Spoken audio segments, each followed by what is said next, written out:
eldest, I've accustomed myself to being stuck in that way. I think I haven't really had to be patient. You said the key word. You said stuck. So you have to be ready for change in order to be a greater self. What can you do today, just something small, to make that change and then not being stuck? That's a good question. I guess one, acknowledging it. So I mean, we're having the conversation that lets me know I'm acknowledging it. Absolutely. And I would say two, just taking a baby step to where, I guess for an example, we all have road rage, for example. We definitely do. Very impatient with road rage.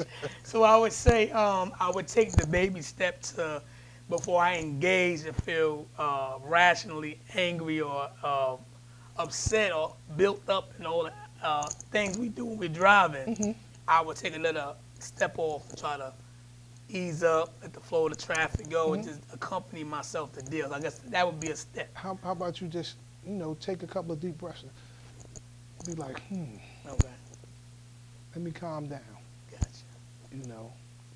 Because after you finish being irate with road rage and all that, did it change the situation? It doesn't.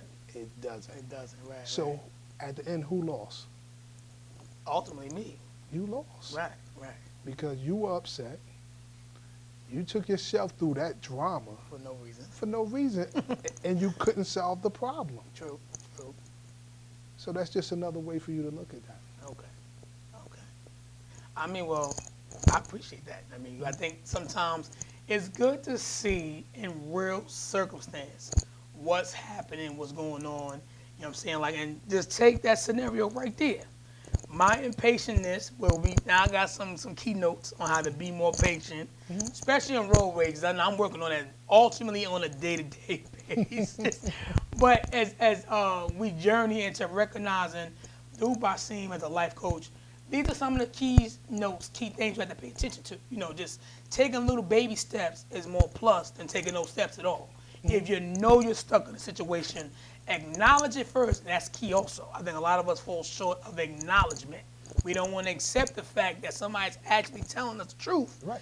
I think we are judgmental to ourselves, and we hurt and harm ourselves when we do that. That's the greatest thing is you have to live in your truth. Okay. Most people don't want to live in their truth. But when you begin to live in your truth, you find your road to start to straighten out for you. Because now you're on a different journey. Because you're not lying to yourself anymore. Right. You're living in your truth. So your path is much clearer. That's just like sometime, opposed to taking the easy road, take the rough road. Right.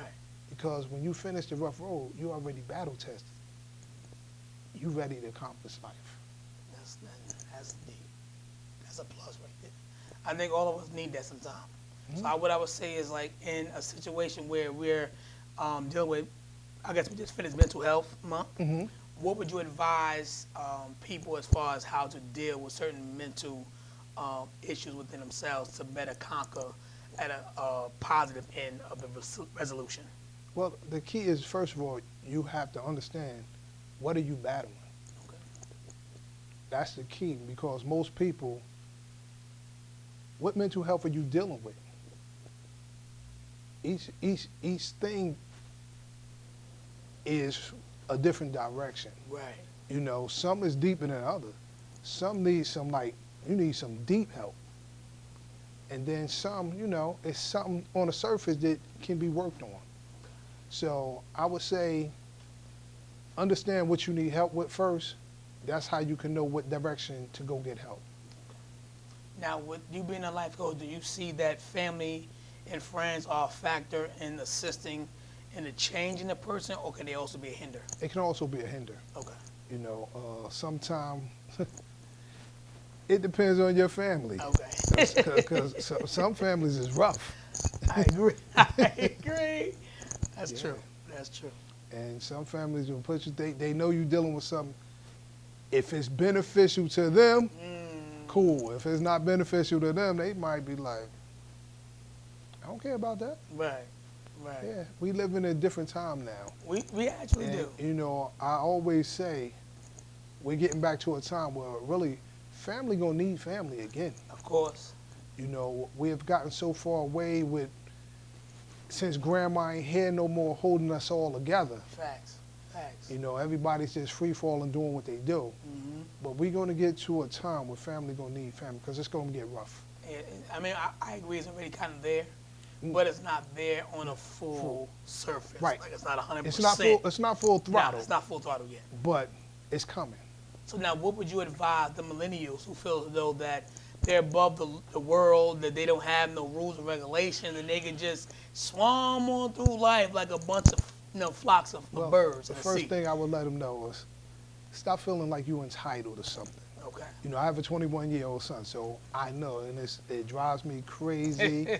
You know, that entitlement. Mm-hmm. Why do you feel like you're entitled? You haven't been through any, you haven't done anything, Right. and you don't want to do anything. Most of them don't want to do anything. They really don't. You know, they feel like you should take care of me forever until that wake-up call comes. There you go. You know, and we have to deal with them a little different because they are different. Right. You know, they're in at that stage where they deal with a lot of feelings and emotions. And like my generation, it was more ego and pride. Yep. So now I'm in the process of trying to bridge that gap, trying to understand them more, because sometimes I can't, you know, ego and pride versus feelings and emotions. Right. Right. But that's where I'm at now, trying to understand them more. Okay. Just trying to spend more time and just listen, you know. And that's the best way to listen. We understand people, the more we listen, the more we understand them. That's facts. That's facts. Well, y'all heard it here. Basim, make sure y'all chime in. Get them a little information on how they can follow you. You follow me Social on wise, all that good stuff. Facebook, Basim Abdulaziz Facebook, Basim Abdulaziz Instagram, Basim Abdulaziz TikTok. You can hit me up at CoachAbdulaziz.com. That'll take you to my website. You can reach me at 908-416-3429. I'm available. Let me go on your journey with you. I want to help you get to the top. Thank you for having me. I appreciate it. Let's do it again. I heard it here, right here on the Village Drum. We appreciate Life Coach Basim for being here with us. He gave you all the information. Make sure you follow, share, and follow and share again, because that's what it's all about, building an entity of a community that we all can merge together and be our best self when we need to and be a better self when we can. Absolutely. And this is what the Life Coach is all about. Appreciate you for coming to the Thank you. show. Thank you. And until next time, stay tuned in with the Village Drum. Y'all stay blessed and have a blessed and glorious day.